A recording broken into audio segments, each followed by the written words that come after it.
Very good morning, my dear students. This is Rashmi Verma.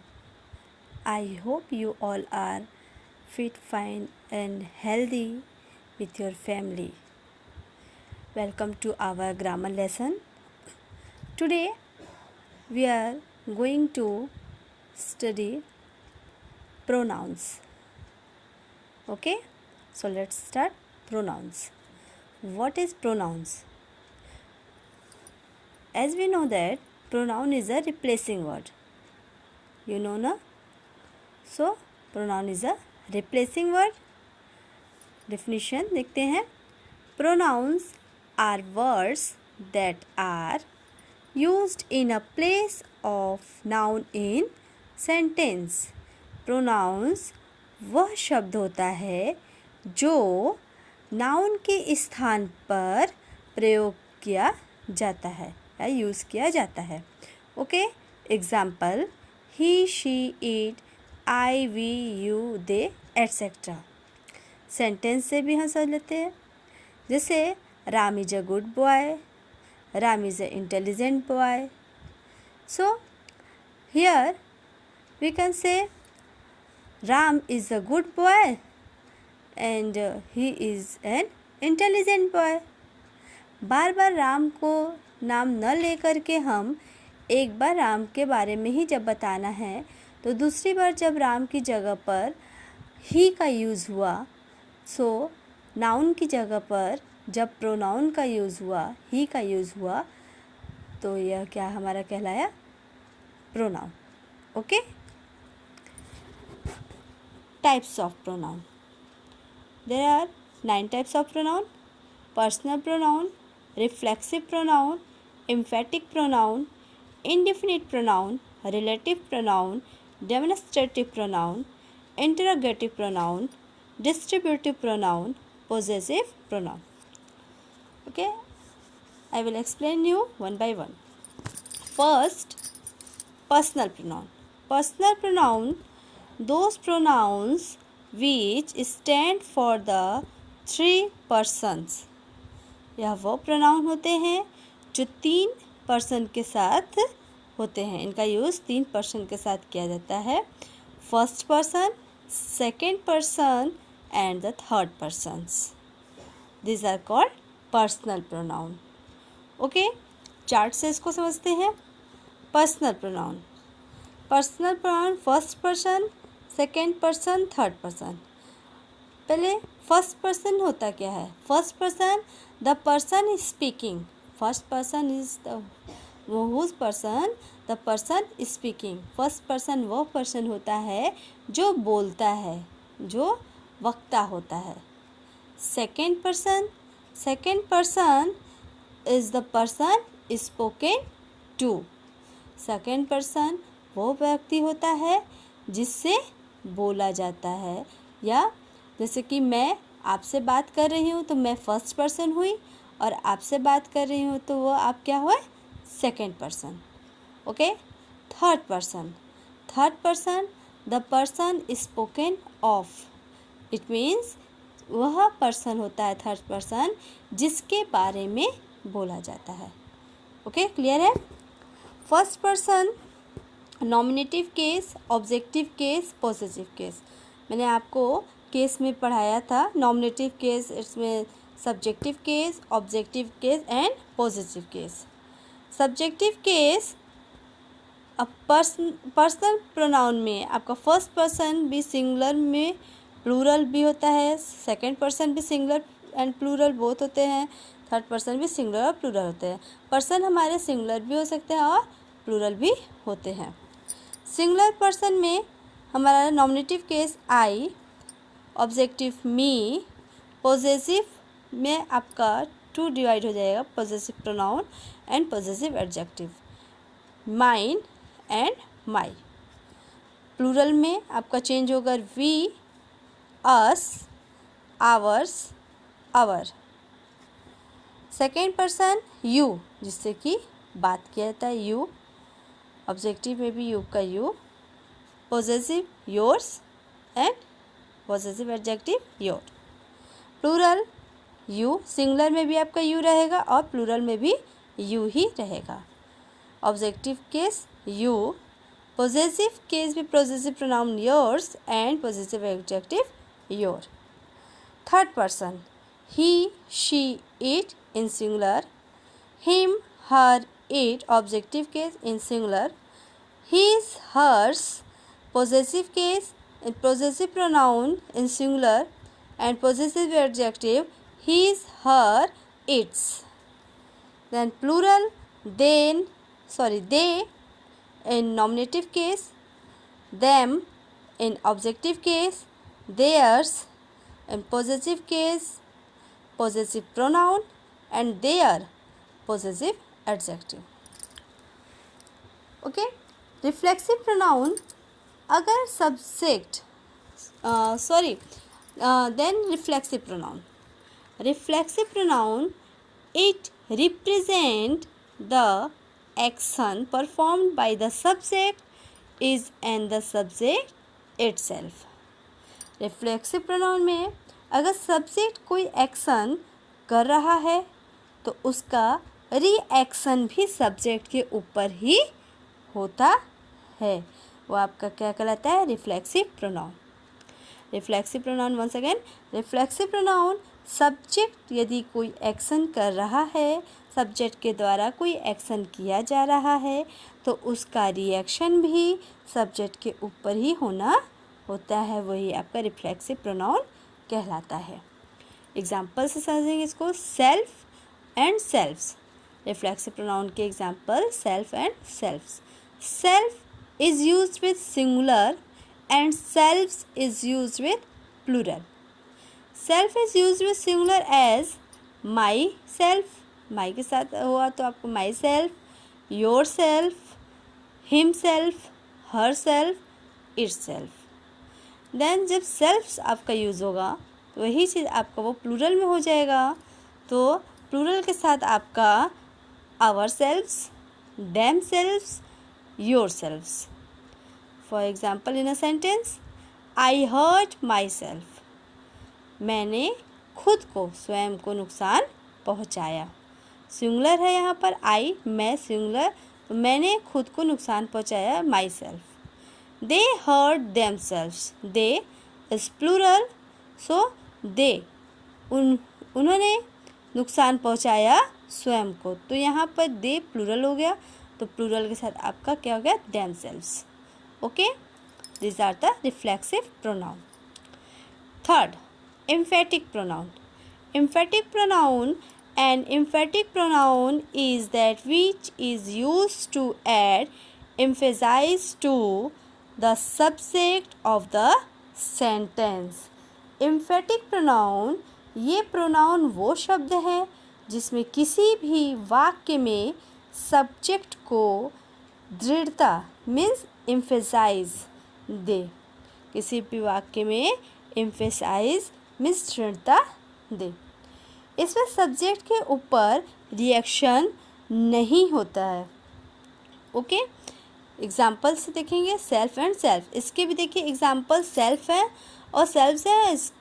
Reflexive pronoun के भी self और सेल्फ्स हैं, आप कंफ्यूज मत होइएगा.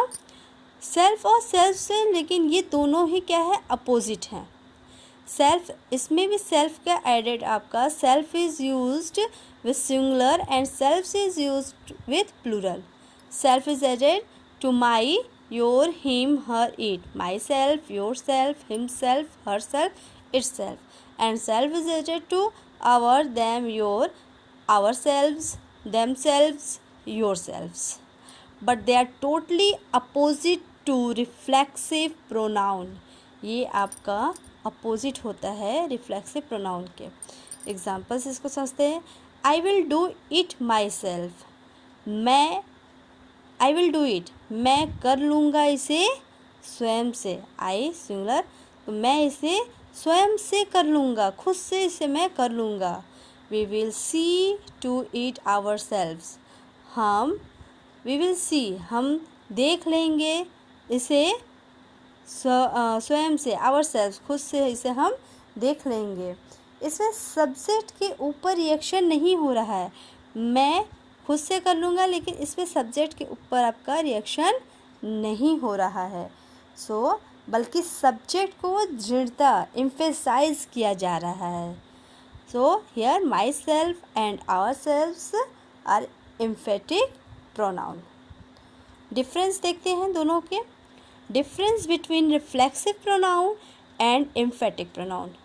Reflexive pronoun are used as object of the verb when the action of verb returns to the door. The subject and object at the sentence are the same. Difference इसमें use तो same example होता है, लेकिन ये दोनों एक दूसरे से बिल्कुल ही अलग होते हैं। रिफ्लेक्सिव में सब्जेक्ट एंड ऑब्जेक्ट दोनों एक ही होते हैं। रिफ्लेक्सिव प्रोनाउन में सब्जेक्ट एंड ऑब्जेक्ट दोनों एक ही होते हैं, और इसमें सब्जेक्ट जो वर्क कर रहा होता है, सब्जेक्ट के द्वारा जो वर्क किया जाता है, उसके वर्क का रिएक्शन भी सब्जेक्ट के ऊपर ही होता है। ओके, एंड ये आपका रिफ्लेक्सिव प्रोनाउन का हो गया। एग्जाम्पल देखिए, आई हर्ट माई सेल्फ, मैंने खुद को नुकसान पहुंचाया। तो यहाँ पर सब्जेक्ट के ऊपर ही रिएक्शन हुआ कि इसने मैंने खुद को ही नुकसान पहुंचाया, तो यहाँ पर सब्जेक्ट के ऊपर ही उसका रिएक्शन हुआ है। तो ये आपका यहाँ पर माई सेल्फ क्या हो गया, रिफ्लेक्सिव प्रोनाउन हो गया।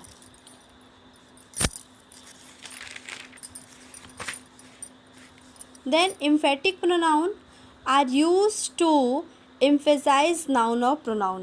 Emphatic pronoun इसमें noun और pronoun को emphasize किया जाता है, और जैसे कि she herself opened the door, उसने खुद से दरवाज़ा को खोल दिया।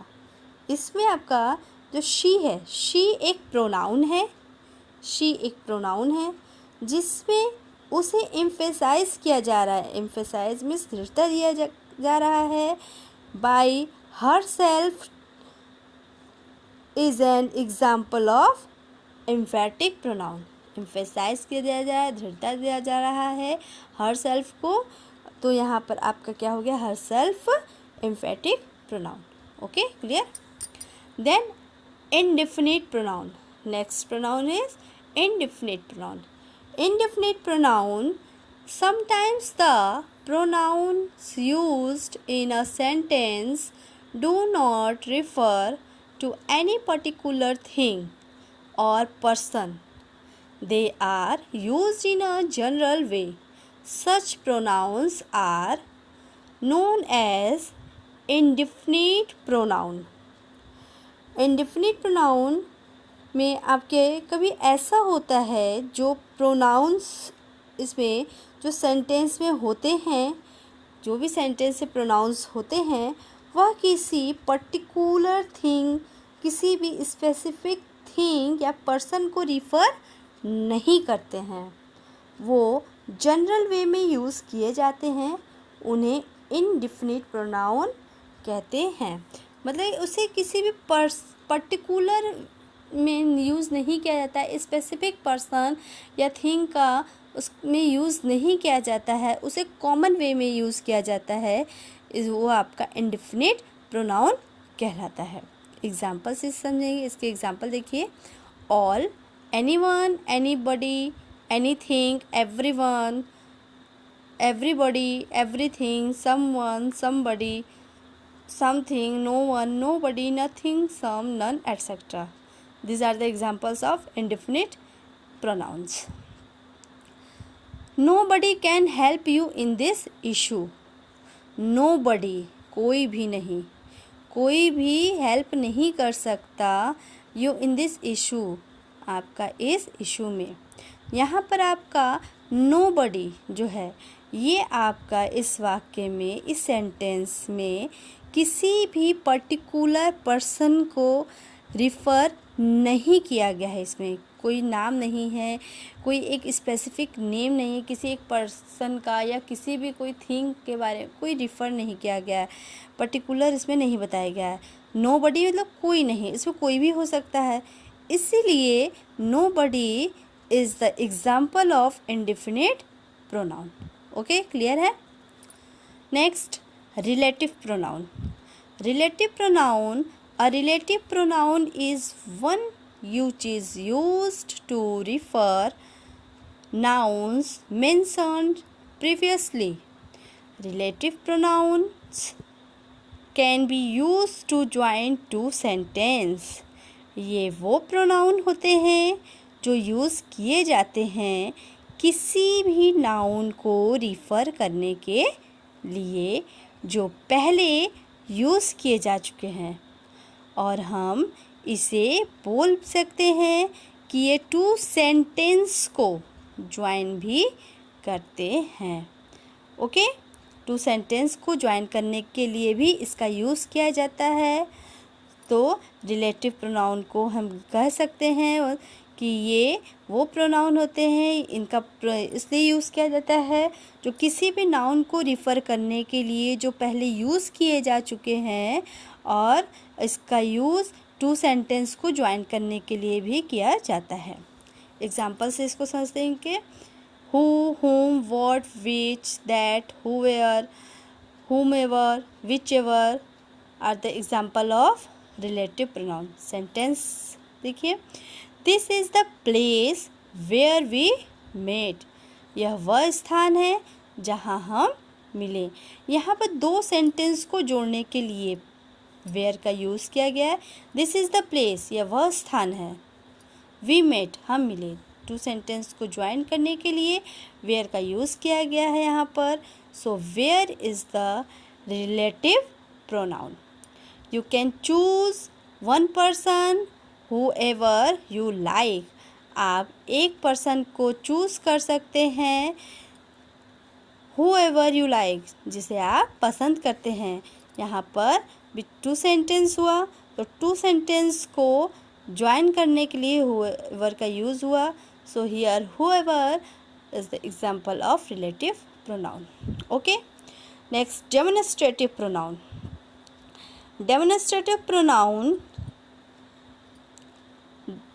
Demonstrative pronouns indicates the object that we try to describe or tell you the specific distance near or far of the object.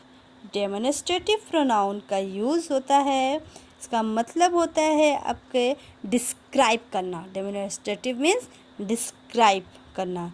किसी ऑब्जेक्ट के बारे में ये उसकी इंडिकेशन बताता है कि हाउ फार और how near is the object for you. How far is the object for you and how near is the object for you. उसकी स्थिति को बताता है. Example, near and far. Near और फार बताता है आपके singular and plural. Singular near में आपका दिस होगा एंड प्लूरल में दिज. फार दिस का दैट हो जाएगा एंड दैट का दोज हो जाएगा प्लूरल में. Okay, then interrogative pronouns. Interrogative pronouns, these the pronouns that are used for asking questions is known as interrogative pronoun. interrogative pronoun वह सेंटेंस होता है, वह प्रोनाउन है जो प्रश्न पूछने के लिए यूज़ किए जाते हैं. प्रश्नवाचक सर्वनाम ये कहलाते हैं. इंट्रोगेटिव प्रोनाउन को प्रश्नवाचक सर्वनाम कहा जाता है.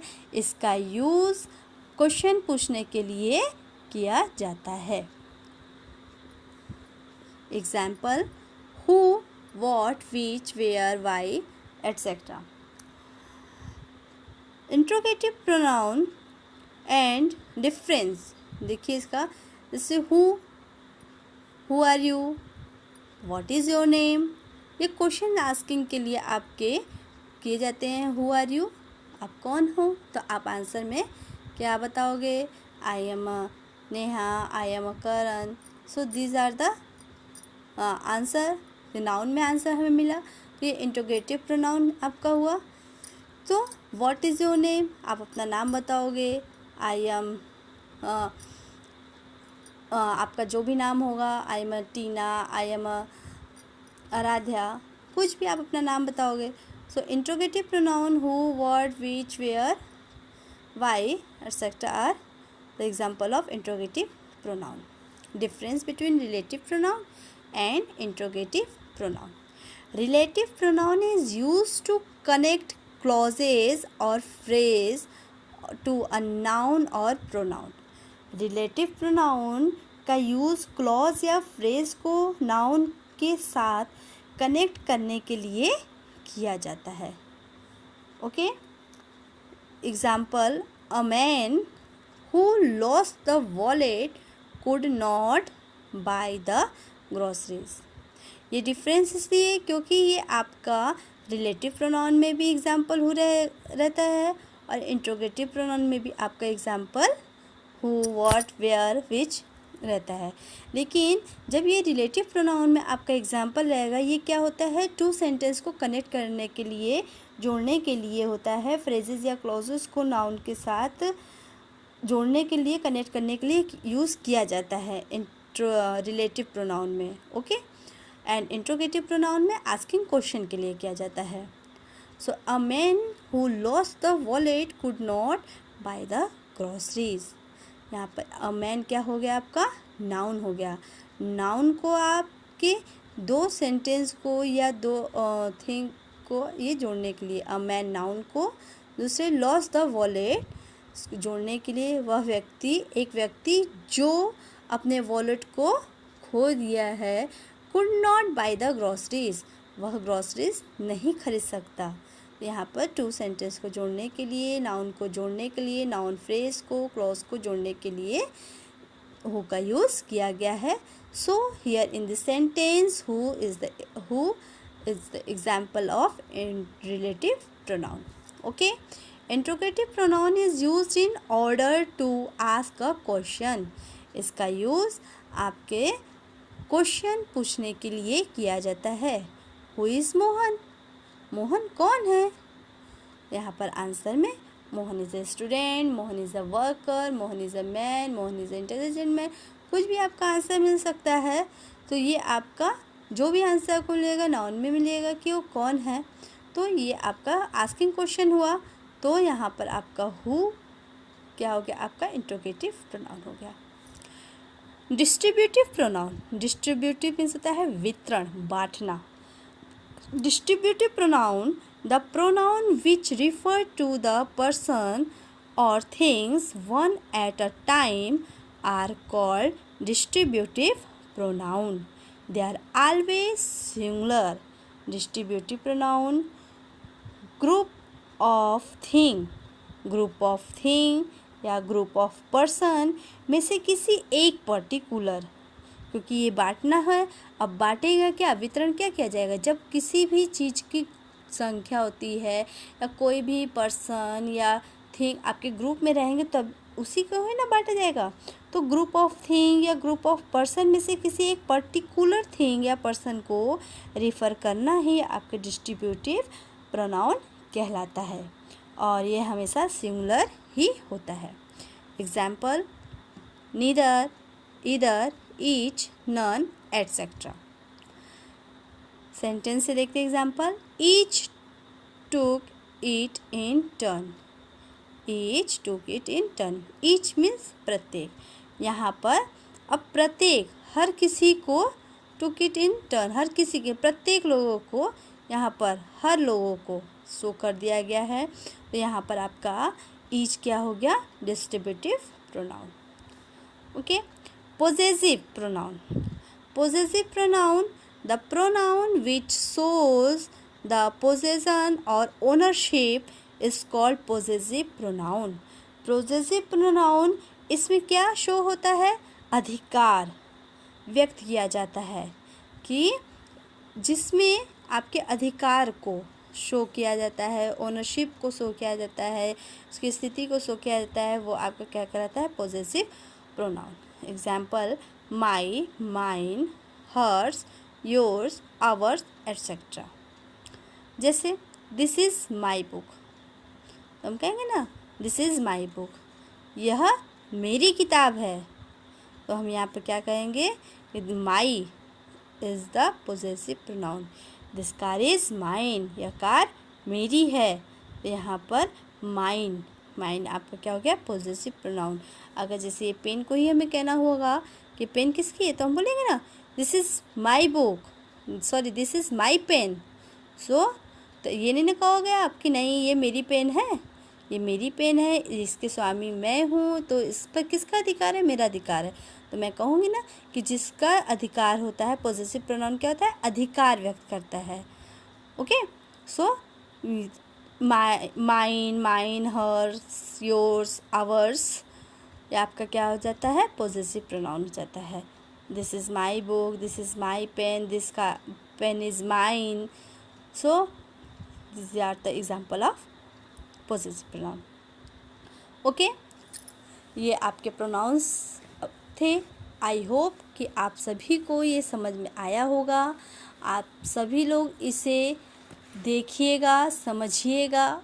यदि आपको कोई भी प्रॉब्लम होती है तो आप इसे पूछिएगा, लेकिन देखेंगे आप तभी आपको समझ में आएगा। So please must watch.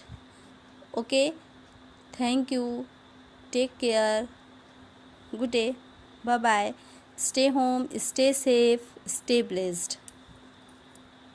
Must watch this video.